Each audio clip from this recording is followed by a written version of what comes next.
this solid ground, firm through the fiercest drought and storm. What heights of love, what depths of peace, when fears are stilled and when striving cease. My comforter, my all in all, here in the love of Christ I stand.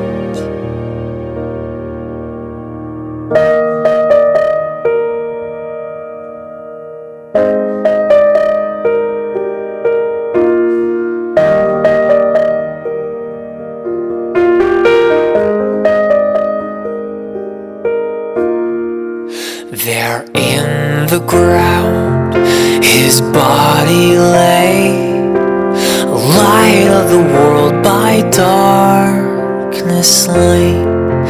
Then bursting forth in glorious